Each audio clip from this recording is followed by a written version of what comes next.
Hello and welcome. Thank you for joining the Human Training Your Dog is Begging You For. And on this podcast, we're going to talk about dogs and puppies. With Christmas coming up, it's a popular time of the year for people to add a new family member to the family, and usually in the way of a puppy, and hopefully some adopted dogs as well.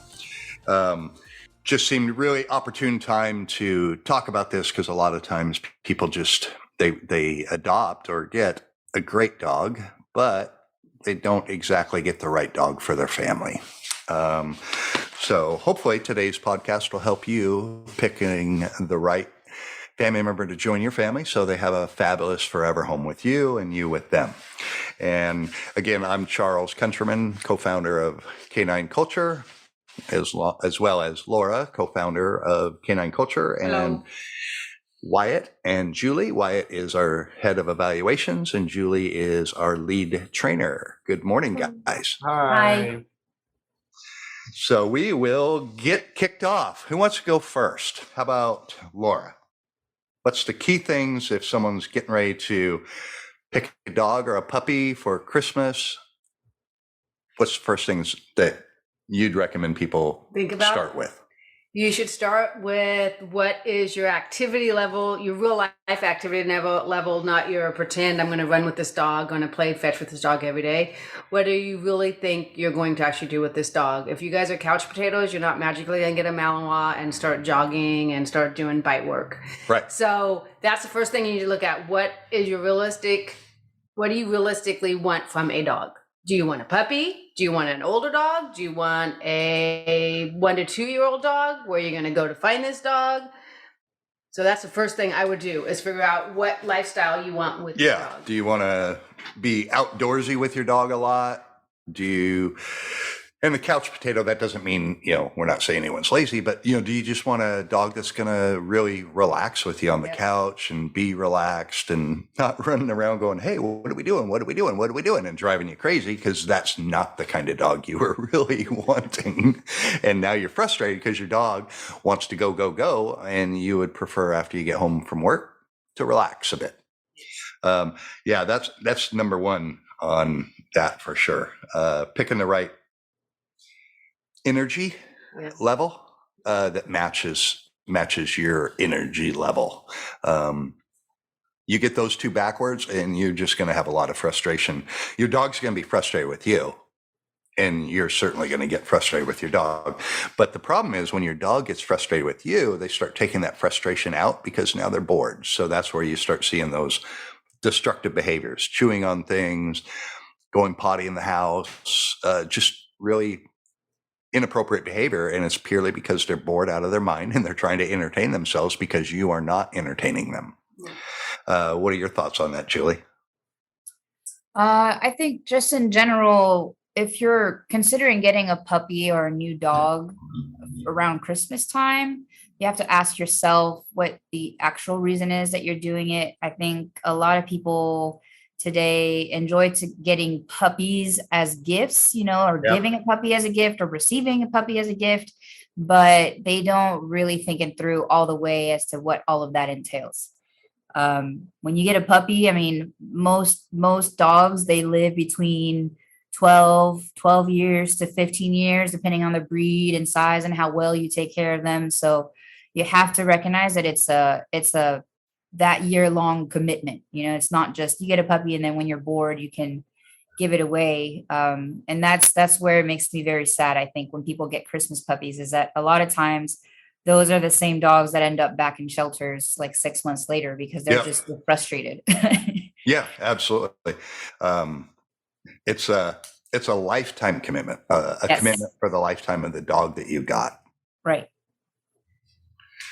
Wyatt, you're a little under the weather today. What do you got to say about that?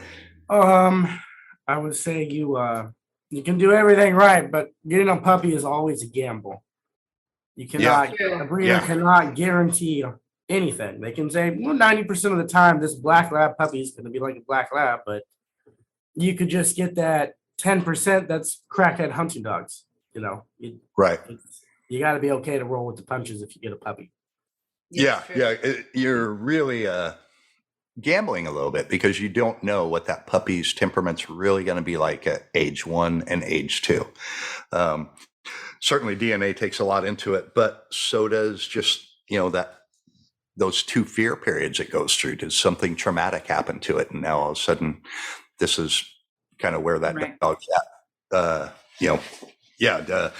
That's the definite advantage of adopting a dog. And we're all proponents for that is you really see what's in front of you. Yeah, it's going to be a little bit different when you get them into the household, but you should be able to know right off the bat, are the dog reactive? Are they fearful? Are they anxious? Are they happy-go-lucky? They got so much energy, they drive you crazy. It's better to know that now. And, some people love energetic dogs. Obviously, a lot do because there's a lot of energetic breeds out there. But, Laura said, what's your lifestyle? I always tell people, Google is your friend. When you're looking for a dog, especially if it's going to be a rescue, whip out your phone and Google, even though this dog looks so adorable and you want to take him home, if his energy is going to be too high for you, you're not going to be happy. He's not going to be happy. And there's a big chance that you may give up on the dog and he goes back into the rescue or a shelter. So you really didn't accomplish much except break his heart. Because he doesn't understand why that happened to him. So Google, what's the DNA characteristics of this dog breed before you bring them home? And then the puppy too, of course. And you kind of want to look at it, I look at it as breaking it down into segments. So it's not necessarily just the dog breed, but hunting breeds, guard dog breeds, retrievers. So now you have a couple breeds within those working groups or those groups of dogs. If you're not a super active person, you probably do not want a herding breed or a working breed at all, because those dogs, they're working dogs. They're DNA driven to work and do a job and perform a job. They're going to be kind of demanding. Not kind of, they're going to be a lot of demanding. But on the flip side, if you get a dog that's a non-working dog or a toy breed, you might get a dog that does not care about training at all. Yeah. They are not motivated to train by that because they are just basically lap dogs. Yeah. Some people, we recently trained a dog and they were disappointed that the dog wasn't social enough because they have a lot of company at their house and they wanted a dog that just is very social with everybody. And I said, your dog's not driven that way. That's not in his DNA. And they were very disappointed. And, that was a great example. Had they researched the breed, they would have found that breed is a little, they love their people, but they're not so much into strangers. They're a little aloof. Huskies often can be that way. Shiba Inus. There's a lot of those breeds that if you're looking for a cuddle dog, well, look to see online. Mm-hmm. Are they very affectionate? If you're not looking for a lot of affection or a lap dog, then Google that. You don't want one that's going to require or to be fulfilled that level of emotional, engagement and interaction with you. Also, when you want to get a rescue, research the rescue that you're getting it from. How do they do intake? How do they do outtake? Do they do temperament testing? Are the kennels clean? Do they allow you to come see the dog? Do they allow you to take the dog out of the kennel and have an open area? So you need to look into where you're getting the dog from also. What do you think about that, Wyatt? Yeah, that's all good things. And also, if you want a purebred, you definitely get what you pay for in this world. Because purebreds, they should already be like half potty trained. They should be socialized to a point. From a good breeder, you mean? From a good breeder. I was going to say from a good breeder. They should. You're absolutely right. Because people can charge you an arm and a leg, and the dog could still be really weird and not good. For sure. It's not all about the price. It's you're really looking at does this breeder take care of some basics? Get potty training started. Of course, you're going to have to probably finish it. With a puppy, are they getting them socialized to sounds, to textures? Things like that for sure. What about guard dogs? Guard dogs? Yeah, and I guess I don't mean guard dogs, but guards that are dogs that are protected by nature.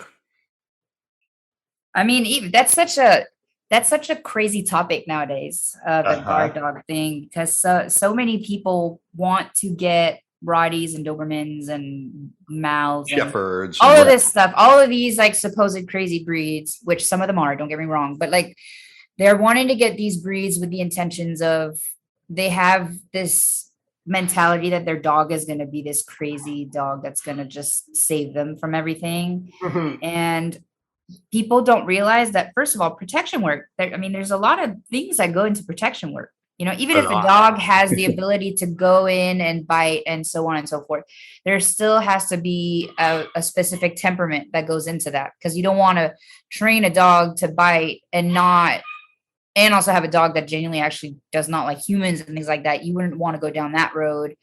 So it's very interesting to me that people they have this fascination with this. I feel like I'm going to hit on like a crazy topic, but to me, I'm like, if you're willing to spend all this money to get a protection dog and you live in a place like Texas, like you just go get a gun at this point. There's literally no reason. There's no reason for you to try and do all of this, because the reliability of you to get a dog, an actual like good protection dog that will do its job right. Unless you as the handler put in a ton of work, hundreds of hours. It's not going to work out the way you think it is, Yeah.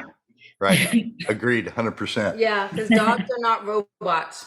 And I look at a protection dog as a weapon, a loaded weapon. Yes. Without a safety. Yep. There's no safety built into it, because the owner, the handler, is the safety. And if you're not actively managing that dog, it can misfire. Right. Yeah. Yeah. What do you think about people that gift dogs to people that they come over? I think that's and say, "Oh, here's a puppy for you." Yeah, we got a puppy for you. I think that's the worst thing in the whole world. It's like the worst idea in the world. Even if you know the person was really considering getting a puppy, right, or a dog, that person needs to decide what kind of energy level. You shouldn't make that decision for them. Right. And we've trained dogs like that. People got somebody a dog and it's like, oh my God. Well, not only that, but like when you think about, if you get a purebred for the Christmas holidays, so let's say it's the week before Christmas or a week after Christmas, there's just so much commotion going on with Christmas itself, and then New Year's and your family coming in and out and blah, blah, blah. The last thing you're going to want to do, is going to put so much effort and energy into taking your puppy out all the time and all this stuff. Like, I just feel like that's the worst time. It's unfair ever to get a new dog, because you have so much going on that you're not going to be able to appropriately give the genuine time that you should give to a young They're missing dog. The foundation for that first week or two. Yeah. And what they're really teaching them is inconsistency, because it's hard, like you mentioned, during that time of the year to be consistent. So now you've taught your dog there's really nothing consistent you can count on. Now, you can recover a few weeks later, but not the best foot forward to start a relationship with a new pup or a new dog. Right. Another thing, I think it's good for owners that are experienced. Like, if you truly know what you're doing and it totally doesn't faze you, then, go for it. Like, if that's your thing, then do it. I think for the most part, for a normal, quote unquote, normal owner who doesn't really have that much experience handling puppies or dogs or different breeds or whatever, then that's where it really plays a role. And if you have your heart set on getting a dog at Christmas, you're basically boxing yourself into finding a dog for Christmas. what if there's not that dog out there that you actually want? You're just going to settle for whatever puppy litters on the floor or whatever dog is in the shelter. So that's another thing to think about too, like getting bunnies for Easter. It's not the best idea. So another good thing, if you love a breed, but you don't want a puppy, look into a very good rescue of that breed. There's a lot of them out there. Oh, yes. I agree. So that's a good way to do it. Like greyhounds, there's a lot of greyhounds, and those are awesome dogs for people that are actually couch potatoes. Yep. And they're out there and they need homes. There's Mal rescues that are awesome. We actually support one. They actually promote testing, and they're very particular of who gets which Mal. So that's another thing to look into. Even if you want a purebred breed, make sure you get a good rescue that way too. Oh. So what else, Wyatt, should people think about before getting a puppy or a full-grown dog for Christmas? More into the breed, look up medical issues. Oh, yeah. Doggy insurance is a big deal, especially if you're going to get like an American Bulldog that has so many medical issues. You need to prepare yourself for that. It's really just do your research. You got to really dive into the breed, the trainer, the breeder, all that fun stuff. Yeah, that's a good point, because some breeds have some serious medical issues. Yes. Bulldogs, like you mentioned. Yeah. English bulldogs particularly, but German shepherds. Oh my goodness. Hip dysplasia. Dalmatians have a lot of cancer. Boxers. A lot of cancer. Cool dogs, but a lot of cancer. And it's just, you want to know that eyes wide open going in. And also thing to think about when you get a new dog or new puppy is go interview trainers. If you want to get your dog trained, go see. If you've never done a trainer, go see what's out there and what's available, so you can factor that into your puppy's life too. Right. And, should mention this because right now there's a lot of beagles, coming into the rescues because, they were so badly abused with medical research, and they're thankfully getting a lot of those dogs out. Sweet dogs, cute as heck, but they're very, very vocal. We had a client once that it drove him crazy. His beagle, when they go on walks, he was too vocal and it drove him crazy. And I finally had to remind him, that's literally in your dog's DNA. That dog is bred to be vocal and to get upset with your dog being vocal. And there's a big difference between your dog just being in the backyard and being a nut and being loud and barking, or excited and being vocal. And hound dogs. So any hound breed, if you don't like a vocal dog, do not get a hound breed, because they're going to drive you crazy. And it's not fair to expect them to all of a sudden be a silent dog. They're bred to make noise. So, health issues, DNA driven, very specific behaviors that your dog's going to be born with, you want to research that.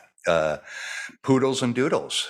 Poodles are a working dog. A lot of people think they're a dainty dog. No, they're a working dog. A poodle has a lot of energy and is very athletic.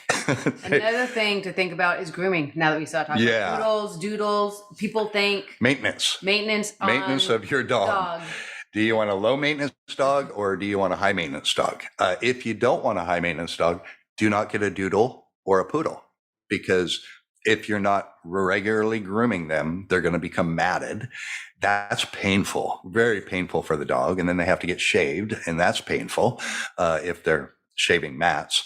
And to add to that, like most owners are actually not experienced enough to deal with it. So they're going to have to take it to a professional groomer. Yes. Right. And then that's anywhere, depending on their size, right? $60 to $150 per time. Mm-hmm. Yep. And it's like every 6 weeks or something. That's about every 6 to 8 weeks, depending on, the rate of your dog's hair growth and et cetera. But if you want a hypoallergenic dog, then a doodle or a poodle is good. But they come with their, you're going to have to groom them, or you're going to have a dog in a lot of pain because they're going to get mad. If you want one of those kind of dogs, Google it. There's a lot more than just a doodle or a poodle that's hypoallergenic. That is true. There's a bunch of puppies out there that are that. Yeah, Google is your friend. Do research. Really put, you're talking to, like you said, Julie, you're talking 10, 12, 15 years. Right. And spend 2 hours researching. So you have a good, wonderful 10, 12, 15 years with your dog. Another good thing to do is if you go to an AKC dog show, they have booths set up with all the breeds there, and you can go actually talk to people that own these dogs. They are show dogs, but they actually own them and live with them, and they could tell you the good and the bad and the ugly about all these breeds. Right. And they're usually free to go to, and I personally think they're super awesome to go to. But there's a good way to get firsthand knowledge from people that own them. That own them, breed them, and want to make them a better breed. And are in it for the breed, for the breed characteristics of the breed.